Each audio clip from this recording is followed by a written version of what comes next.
We recently interviewed Patrick Tanner about his wealth of knowledge concerning financial aid. This is what he had to say. Is this where students would come if they have any kind of financial issues? Any kind of tuition bills to pay, things like that? They often do come here. Now, the bursar's office up in the main classroom building is the office where students should be going to pay their bills. Okay. They should give their money to that office. We give money in this office through the financial aid office. Okay. The financial aid coordinator, Jessica Petrie, she's great. She just started this summer. And so oftentimes, students will come in here and they'll sit down with Jessica and say, tell me about my financial aid, it hasn't come through, or there's a glitch, or I have a question, and Jessica is great in being able to answer those questions. And sometimes there are more of the questions of, I really don't know how to pay my bill. Is there any more financial aid available for me? And so Jessica can work through some of those options with them. Sometimes it can be hard to cope with the death of a family member. It can affect any collegiate experience. Here is how one student dealt with it. How did you communicate with your teachers, like letting them know the situation, or if you were able to do any of the work at home, if they could email you? Or well, I emailed, the day it happened, I emailed all my professors and I told them I can't make it to class because I have a death in the family and I have to attend a funeral the following day, so I won't be able to attend any of my classes.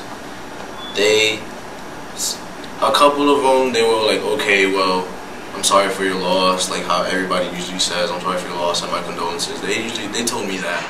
Accommodating and want to assist them as much as they want me to. Sometimes they want me to be able to assist them in my role as a student affairs professional because they don't want to see a counselor, and that's fine.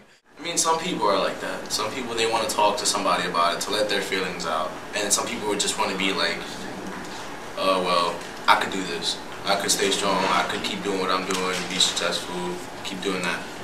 But I don't know, for me, I'm the type to be, well, okay, well, I need to keep my head up. But if somebody's there that I need to talk to, that they're there to talk to me, I can talk to them.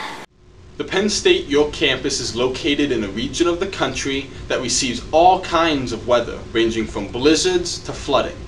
This is how the York campus deals with inclement weather. So, we get some snow. Sometimes we get rain and it floods. But campus doesn't always close. Sometimes the students don't feel confident. Other times, it may be these students' parents that are holding them back.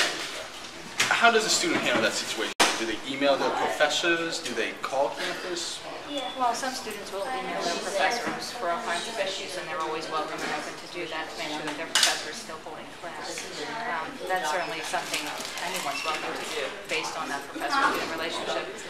But our campus takes a look at the safety and the conditions for arriving at campus and being able to get home after classes end, because sometimes a storm will be developing as opposed to you'll be able to get here, but might not be able to leave. Yeah. So we look at that, a team of us look together at the conditions, look at the road conditions. Some of us go out and drive the road conditions to look at what's happening, which roads are closed, which ones are still open, and our students get here in a safe manner. And at that point, the campus comes together and makes a decision. Usually that's a decision made between campus safety, our business office, and the chancellor's office.